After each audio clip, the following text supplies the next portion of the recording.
अभी इस छात्रा से जो सवाल करने वाले हैं, जो सवाल का जवाब सुन के ना भी आप चौंक जाइएगा।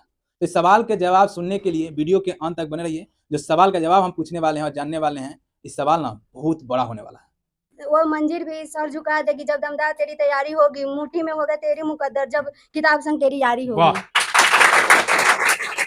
किसी को कमजोर मत समझो, क्योंकि 5 रुपया की कलम ही 5 करोड़ के चेक पर साइन करने के लिए एनी टाइम तैयार है। वाह। दोस्तों नमस्कार, आज मैं आपको एक ऐसी कोचिंग संस्था में लेके आ पहुंचा हूं जिस कोचिंग संस्था से ना बच्चे पढ़ के सिर्फ और सिर्फ फर्स्ट डिवीजन लाते हैं। हाँ, आप सही सुन रहे हैं कि इस कोचिंग से ना सिर्फ और सिर्फ फर्स्ट डिवीजन बच्चे लाते हैं। तो चलिए उन बच्चों से भी बात करेंगे और उन सर से भी बात करेंगे जो सर ना सिर्फ और सिर्फ फर्स्ट डिवीजन बच्चों का लाते हैं, यानी कि करवाते हैं, और बच्चे ना सिर्फ और सिर्फ फर्स्ट डिवीजन ही लाते हैं। इसमें कोई भी ऐसा बच्चा नहीं है जो आपको थर्ड डिवीजन या सेकेंड डिवीजन से पास करता हुआ अब तक मिला हो। चलिए उन बच्चों से बात करते हैं जो बच्चे इस बार इस बैच का 2025 का बैच का तैयारी कर रही है। उन बच्चों से बात करेंगे। चलिए उन सवालों के जवाब लेते हैं और उन सवालों को आपके सामने रखते हैं, उन सवालों का जवाब भी आपके सामने रखते हैं। तो चलिए।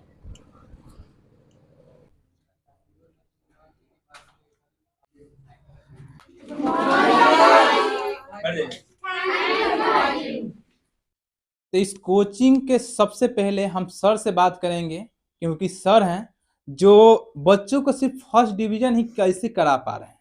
क्योंकि हर कोचिंग में देखा जाता है कि थर्ड डिवीजन हो और सेकंड डिवीजन हो, लेकिन फर्स्ट डिवीजन ज़्यादा से ज़्यादा इस कोचिंग में आखिर क्यों और कैसे। तो चलिए सर से बात करने का प्रयास करें। सर थोड़ा सा इधर आ जाइए।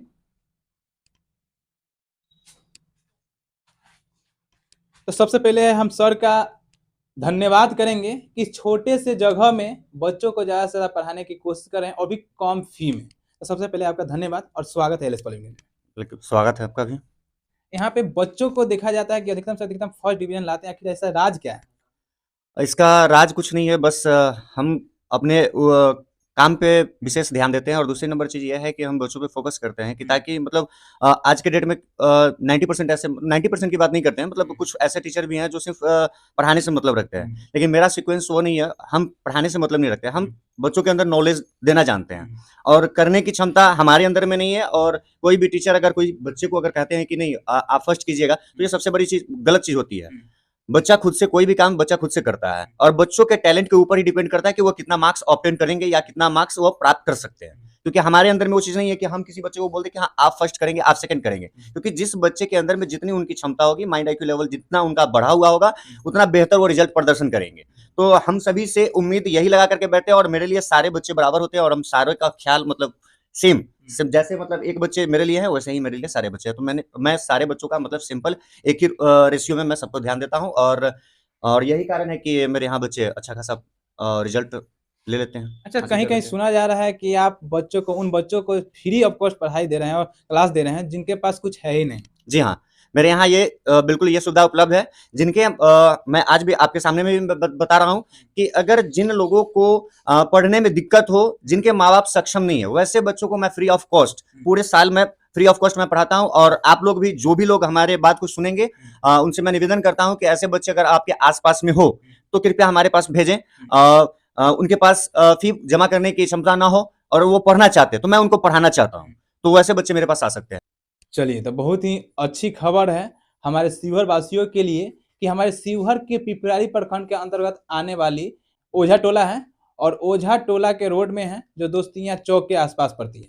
यहाँ पे जिनके बच्चे के पास पैसा नहीं है और वो पढ़ना चाहते हैं और कुछ करना चाहते हैं, तो बच्चे यहाँ पे आके 1 से लेके 12 तक की पढ़ाई कर सकते हैं। नेहा कुमारी। अच्छा, यहाँ पे अभी कौन से सब्जेक्ट पढ़ाई कर रहे थे? अभी अभी हिंदी का टेस्ट चल रहा था। हिंदी का टेस्ट चल रहा था। अच्छा, यहाँ पे सर कितने घंटे पढ़ाई कराते हैं? 2 घंटे। 2 घंटे। फी क्या होता है लगभग? 400। बस इतना कम? देखिए, सुने आपने, 400 मात्र फीस है यहाँ पे। और अभी ये बच्चे सब कौन से क्लास के बच्चे से आप? 12th। अच्छा, साइंस है, आर्ट है, कॉमर्स है?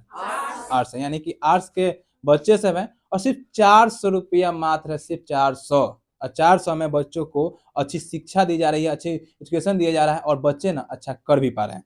अच्छा, अभी हिंदी का टेस्ट दे रहे थे ना? अच्छा, हिंदी में क्या-क्या अभी पढ़ाई हो चुका है? जैसे में चैप्टर्स कंप्लीट हो चुके पूरा हैं। कंप्लीट हो चुका है। जी। अच्छा, कितनी दूरी से आते हैं आप? 1.5 किलोमीटर। 1.5 किलोमीटर। इस ठंडे में कैसे आ जाते हैं? साइकिल से साइकिल से आते हैं, ठंडा नहीं लगता है? अच्छा, घर पे कितना देर पढ़ाई करते हैं? 2-3 घंटा। अच्छा, बनना क्या है आपको? टीचर। टीचर। तो टीचर बनना है तो ज़्यादा पढ़ना होगा। ज़्यादा पढ़ना होगा, ये इतना पढ़ना होगा कि सब बचवा सबको आप पढ़ा सकें। तो बच्चों सबको पढ़ा सकते हैं आप? जी। अभी? अभी ये तो मेरे क्लासमेट्स हैं तो इनको कैसे? मतलब कोशिश रहेगी आपकी? हाँ। कोशिश देखिए, टीचर बनना है और कोशिश भी जारी है और करके भी दिखाएगी। अच्छा, टीचर बनना है तो जो अभी आपके सर पढ़ाते हैं, उनके पढ़ाने का तरीका कैसा है आपको? कैसा लगता है? अच्छा लगता है, अच्छा लगता है। समझ में आता है, जो भी चीज़ एक्सप्लेन करते हैं उनका एक्सप्लेनेशन बहुत अच्छा है। हुँ। अच्छा, बिहार बोर्ड का आप तैयारी कर रहे हैं, तो बिहार बोर्ड में अभी 12th में हैं, तो 12th में अगर जो बच्चे कोचिंग नहीं आ पाएँगे, वो अपने घर पे बैठ के कैसे पढ़ाई कर सकते हैं और पूरी पढ़ाई कैसे कर सकते हैं? ये बता सकते हैं? यूट्यूब पे आजकल बहुत से ऐसे चैनल्स हैं जो हुँ। कोर्स कंप्लीट अच्छा, करवाते जिसके हैं। पास अगर फ़ोन ना हो, वो कैसे पढ़ेंगे? बुक से खरीद कर सेल्फ स्टडी करके। कुछ उसको बता सकते हैं ऑन द कैमरा कि हाँ, आप कितने घंटे पढ़िएगा तो आप अच्छा नंबर ला सकते हैं, अच्छा कर पाइएगा? ऑन द कैमरा बता सकते हैं? तो बता दीजिए। ऐसा नहीं है कि पूरा दिन पढ़े, हुँ। मतलब 2 घंटा पढ़े या 3 घंटा पढ़े, अपनी मर्ज़ी से पढ़े, जब मन करे पढ़ने का तब पढ़े, हुँ। शिद्दत से पढ़े तो हो सकता बस। है। जी। अच्छा, कौन-कौन सब्जेक्ट की सबसे ज़्यादा तैयारी करनी होती है जिसमें ज़्यादा नंबर आ सके? हिस्ट्री। हिस्ट्री। जी। अच्छा, और? ज्योग्राफी भी है। हुँ। अच्छा, आपका सबसे फ़ेवरेट सब्जेक्ट कौन-सा है? हिस्ट्री। हिस्ट्री। चलिए, एक सवाल जो अभी वर्तमान में एक और वायरस आया है, नया वायरस आया है, इससे पहले एक वायरस आया था कोरोना। तो कोरोना कहाँ से शुरू हुआ था और कोरोना जब शुरू हुई थी, तो सबसे ज़्यादा किन देशों को नुकसान पहुँचा था? कोरोना वायरस, जिसे हम कोविड-19 के भी नाम से जानते हैं, हुँ। यह सबसे पहले चीन में दिसंबर 2019 से चीन में शुरुआत हुई थी इसकी, और ये चीन से ही फैला था। हुँ। ये भारत अ, मार्च 2020 को आया था हुँ। और इसने भारत की अर्थव्यवस्था को काफ़ी चोट पहुँचाई, तथा भारत के साथ-साथ अन्य देश जैसे अमेरिका, इटली इत्यादि जैसे देशों को भी इसने बहुत प्रभावित किया। हुँ। प्र अच्छा, जो कोरोना वायरस है, उनके लक्षण क्या थे? इसके लक्षण काफ़ी सामान्य थे, जैसे कि बुखार, सर्दी, जुकाम तथा गले में दर्द इत्यादि। हुँ। इसके अभी जो नए वायरस आए हैं, उसमें और इसमें क्या अंतर है? दोनों में कुछ भी अंतर नहीं है, हुँ। वो भी श्वसन तंत्र के माध्यम से फैलने वाला रोग था और ये भी श्वसन तंत्र के माध्यम से फैलने वाला रोग है। अभी एक नया वायरस आया है भारत में और भारत में प्रवेश भी कर चुका है, 1-2 केस भी आ गए हैं और उसके साथ-साथ हमारे यूपी में महाकुंभ लगा हुआ है, प्रयागराज में महाकुंभ लगा है। इस पे हमारे देशवासियों को क्या संदेश देना चाहते हैं? इस पे हमको ज़्यादा सतर्क व सावधान रहना चाहिए, हुँ। ताकि ये वायरस कोरोना वायरस की तरह ज़्यादा ना फैले। कौन-सी सावधानियाँ बरतनी होगी जैसे में? जैसे में दूरी रहना हुँ। और अपनी सेहत पे ध्यान देना हुँ। और बार-बार हैंड वॉश करना, हुँ। मास्क लगाना इत्यादि। चलिए, बहुत ही अच्छी बात। आपने उन सवालों को सुना जो सवाल हमारे देशवासियों के लिए बहुत ही महत्वपूर्ण थी। जिस प्रकार से कोरोना वायरस हमारे देश में प्रवेश किया, उसके बाद लॉकडाउन पे लॉकडाउन लगती चली गई और हमारे देश की अर्थव्यवस्था को ना तहस-नहस कर दिया। उसी के साथ एक नया वायरस भी आया और इस वायरस में भी हम सभी को सतर्कता बरतने की ज़रूरत है, जिसमें हमारी इस क्लास के बच्चियाँ ने बताई कि जैसे कि हाथ धोना होगा, मास्क लगाना होगा, दूरियाँ बरतनी होगी और ज़्यादा से ज़्यादा शुद्ध चीज़ों का उपयोग करना, जिससे कोरोना वायरस ना फैले। सॉरी, कोरोना वायरस नहीं, जो नए वायरस निकले हैं वो ना फैले। इस पे भी हम सभी को सोचनी होगी और थोड़ा सावधानी बरतनी होगी। चलिए, कुछ बच्चों से और कुछ बच्चियों से और बात करते हैं। आप तो खड़े हो जाइए तो। क्या नाम हुआ? रुखसार खातून। अच्छा, अभी-अभी जो आपके फ्रेंड ने अच्छा खासा जवाब दिया है, इस पे आप क्या कहना चाहते हैं जो कि नया वायरस आया? इसके बारे में हम कहना चाहते हैं कि हुँ। जो भी बोली पूरी सही की सही बोली बात हुँ। है। अच्छा, दहेज प्रथा। दहेज प्रथा हमारे देश के लिए बहुत बड़ा एक श्राप हो चुका है। जब दहेज नहीं देते हैं, तो हमारी बहन-बेटियों के साथ बहुत बुरा होता है। इतना बुरा होता है कि सोच भी नहीं सकते हैं। इस दहेज प्रथा पे आप क्या कहना चाहते हैं? दहेज प्रथा एक ऐसी प्रथा है जिसमें गरीबी लड़की की ओर से लड़के के परिवार शादी के समय कुछ सामान और पैसे की लेन-देन की प्रथा हुँ। करती है, इसे दहेज प्रथा कहते हैं। अच्छा, दहेज ना देने के बाद हमारी बहन-बेटियों के साथ उनके घर वाले, जो लड़के के घर वाले होते हैं, वो क्या करते हैं? लड़कियों के साथ अत्याचार करते हैं, जैसे में? जैसे कि हो गया मारना, हुँ। पीटना और क्या मारना-पीटना हमारी बहन-बेटियों के साथ दहेज ना देने के बाद सही है या गलत है? गलत है। तो दहेज प्रथा पे सबसे ज़्यादा किनको ज़्यादा से ज़्यादा सोचना चाहिए, सरकार को या पब्लिक को? पब्लिक को। पब्लिक को। चलिए, इसके लिए तालियाँ बजाइए। देखिए, बहुत ही अच्छे सवालों का जवाब दिए कि दहेज प्रथा हमारे देश के लिए एक बहुत बड़ा श्राप बन चुका है। हाँ, दहेज प्रथा हमारे देश के लिए श्राप इसलिए बन चुका है क्योंकि अगर किसी के घर में टीचर हो तो टीचर बन गया तो 15 लाख डिमांड, डॉक्टर बन गया तो 25 लाख डिमांड, इंस्पेक्टर बन गया तो 36 से 40 लाख डिमांड। तो इस प्रकार की डिमांड, तो अगर डिमांड नहीं पूरा कराई जाती है तो हमारी बहन बेटियों के साथ ना वो होता है जो नहीं होना चाहिए, जो हमारे देश के लिए बहुत ही बुरी खबर लेके आ जाती है। कहीं कहीं देखा जाता है कि हमारी बहन बेटियों को जिंदा जला दिया जाता है, तो किसी को फांसी दे दी जाती है, तो किसी को तकिया से जात के उसकी सांसें को रोक दी जाती है। क्लास की छात्रा ने बहुत ही अच्छा सवाल का जवाब दिए कि दहेज प्रथा को पूरी तरह से बंद करनी चाहिए, और बंद तब होगी जब हमारे देश के पब्लिक, हमारी जनता जागेंगे। जब जनता जागेंगे ना तो सच में हमारे देश से ये दहेज प्रथा पूरी तरह से खत्म हो जाएगा। अच्छा, दहेज प्रथा खत्म होना चाहिए या नहीं? दहेज पूरा खत्म होना चाहिए। अच्छा, लड़का सब बता, तुम सब दहेज लेगा कि नहीं, हाँ या ना? खड़ा हो जाइए। क्या नाम हुआ? जी आदाब सलाम नमस्कार। हाँ। मेरा नाम फैसल रहमान, हाँ। बसैया से घर हुआ मेरा। हाँ। अच्छा, हमारे बिहार के नौजवान और बिहार के लाल, जी एक कैमरा में सच सच बताइएगा, अगर आप डीएम बन जाते हैं, ठीक है, डीएम बन जाते हैं, तो अगर आप शादी कीजिएगा तो दहेज लीजिए कि नहीं? कान में बता दीजिए ना तो कैमरा में बता दीजिए। जी ऐसा कुछ बात नहीं है। हाँ। जैसे कि इंसान अगर पोस्ट पे चला जाता है तो लड़की के माता पिता खुद लालच हो जाते हैं, अच्छा। वो देने के लिए उत्साह करते हैं। हाँ। लेकिन लड़का को सोचना चाहिए हाँ। इस बात पे कि उनके अगर हम ले लेंगे तो हमको एक गरीबी अंदर से एक घिनौनापन आएगा कि हम गरीब हैं। देखिए, अभी अभी हम एक सवाल किए कि अगर आप भविष्य में डीएम बन जाते हैं तो झूठ नहीं बोलिएगा, आप दहेज लीजिएगा या नहीं लीजिएगा। तो हमारे भाई ने और हमारे बिहार के लाल ने क्या जवाब दिया जानते हैं? और सुने भी होंगे कि हम डीएम बन जाएंगे ना तो दहेज नहीं लेंगे। दहेज उहे लेते हैं जो ना भिखारी होते हैं, यही ना? यही सर, देखिए सही बात है, दहेज ना लेना चाहिए ना दहेज देना चाहिए, सही बात है। जी एकदम सही बात है, चलिए, नहीं लेना बैठ चाहिए दहेज। और देखिए, इसी के साथ साथ एक और छात्र से हम बात करेंगे जो बहुत ही ज्यादा मुस्कान दे रहे हैं। जरा खड़ा हो जाइए। तो इतना मुस्कुरा क्यों रहे हैं? मुस्कान के पीछे का क्या राज है? ऐसा नहीं है सर। चलिए, बिहार के आप लाल हैं, तो बिहार के लाल है तो बिहार का लाल है तो बिहार का कमाल करके दिखाना ही होगा, सही है ना? तो क्या नाम हुआ सबसे पहले आप बता दीजिए। भरत कुमार। अच्छा, अभी कौन सा सब्जेक्ट पढ़ाई कर रहे थे? हिंदी। अभी इनसे दहेज प्रथा पे बात करें, इनसे दहेज प्रथा पे बात किए, और वहां पे हम कोरोना वायरस पे बात किया और नए वायरस पे बात किए, ठीक है?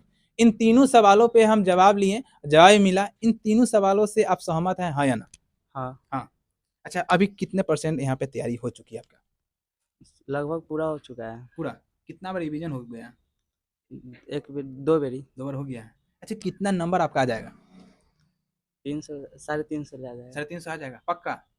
ये कैमरा में बोल रहे हैं। कहीं 350 नहीं आया तो क्या हुआ? मतलब कोशिश कर रहे हैं लेकिन आ जाए ना। अच्छा, एक सवाल आपसे, कोशिश आपका है, बहुत ही अच्छी बात बोले, और कोशिश से एक और सवाल का जवाब हम आपसे लेना चाहेंगे। हमारे बिहार में यूपीएससी के छात्र छात्राएं बहुत ज़्यादा कोशिश कर रहे हैं, बहुत ज़्यादा, लेकिन प्रयास पूरा नहीं हो पा रहा है। वो जो मांग कर रहे हैं वो मांगे पूरा नहीं हो रहा है। इस पे आप क्या कहना चाहते हैं? वो सरकार की गलती है। सरकार की कैसे? अब विद्यार्थी तो तैयारी कर रहे हैं। जो री एग्जाम का मांग कर रहे हैं कि हमको फिर से री एग्जाम दीजिए, यानी कि फिर से एग्जाम करवाइए, एग्जाम होनी चाहिए या नहीं होनी चाहिए? होनी चाहिए। चलिए, इसके लिए तालियां बजाइए। क्या नाम हुआ? रागनी कुमारी। अच्छा, पिताजी का क्या नाम हुआ? श्री छट्टू शाह। अच्छा, अभी कौन से क्लास का पढ़ाई हो रहा है यहाँ पे? हिंदी का। अभी क्लास पूछे हैं? 12th class. सब्जेक्ट कौन सी हो रही थी? हिंदी। हिंदी। अच्छा, आप कितने दूर से आते हैं? 25 किलोमीटर। 25 किलोमीटर दूरी से? बाप रे, 25 किलोमीटर दूरी से हमारी छात्राएं ना यहाँ पे क्लास करने आते हैं। तो सोचिए, हमारे देश की बेटियां भी किसी से कम नहीं है। क्या नाम हुआ? अच्छा, कहाँ से आते हैं? अम्बा कला से। कैसे आते हैं? साइकिल से। साइकिल से आते हैं। साइकिल से आते हैं तो ठंडा उंडा नहीं लगता है? नहीं लगता। कितना नंबर आपका लगता है कि आ जाएगा इस बार? 350 की कोशिश करते हैं। 350। बनना क्या है? टीचर। टीचर बनना है। अच्छा, इसमें कितने आदमियों को, कितने छात्र छात्राओं को टीचर बनना है? जरा हाथ उठाइए तो। टीचर किसको किसको बनाना है? थोड़ा जोर से हाथ उठाइए पूरा। देखिए, 1 2 3 4 5 6 7 8 9 10 11 12 13 14, यानी कि 20 छात्राएं हैं, और 20 छात्राएं में से 13 से 14 छात्राओं को ना सिर्फ और सिर्फ टीचर बनना। ग्रेजुएशन फाइनल करते हैं तो उसमें छात्राओं को 50,000 रुपया दे दी जाती है, लेकिन छात्रों को एको रुपये एको अठन्नी चौरानी नहीं दिया जाता। इस पे आप क्या कहना चाहेंगे? देना चाहिए या नहीं देना चाहिए? जो गलत है कि सही है? देना देना चाहिए। चाहिए। छात्रा और छात्राओं को दोनों एक समान करना चाहिए। अच्छा, जो सरकार अभी कर रही है वो गलत है कि सही है? जो सिर्फ लड़कियों को ही दे रहे हैं, गलत ही है। गलत है? चलिए इसके लिए तालियां बजाइए। बढ़ जाइए। तो लास्ट सवाल सुने आपने कि ग्रेजुएशन में जिस प्रकार से छात्राओं को 50,000 रुपया दिया जाता है फर्स्ट डिवीजन करने के बाद, लेकिन छात्रों को ना एको गो अठन्नी चौरानी नहीं दिया जाता, जो कि बहुत ही गलत है। गलत इस प्रकार से, गलत क्यों? क्योंकि ये भी पढ़ते हैं और छात्रा दोनों पढ़ते हैं, तो दोनों पढ़ते तो दोनों को सम्मान एक साथ होना चाहिए था। दोनों को सम्मान एक साथ होने से दोनों को पैसा बराबर ही देना चाहिए। उसको अगर 50 है तो इसको भी 50 है। तो इस वीडियो को ज़्यादा शेयर कीजिए और अपनी राय कमेंट के द्वारा जरूर बताने का प्रयास कीजिए कि हमारे सर ने जिस प्रकार से प्रश्नों का जवाब दिए और इस क्लास के छात्र छात्राओं ने जिस प्रकार से प्रश्न का जवाब दिए, जैसे कोरोना वायरस हो गया और नए वायरस आ रहा है उस पर भी बात किए, महाकुंभ पर भी बात किए और साथ ही दहेज प्रथा पे बात किए, इस पर भी जवाब दिए और बहुत ही अच्छे जवाब मिला। इस पे आप क्या कहना चाहते हैं? अपनी राय कमेंट कर जरूर साझा करें और इस वीडियो को ज़्यादा शेयर कीजिए और पसंद आए तो वीडियो को लाइक जरूर कीजिए। जय हिंद, जय बिहार।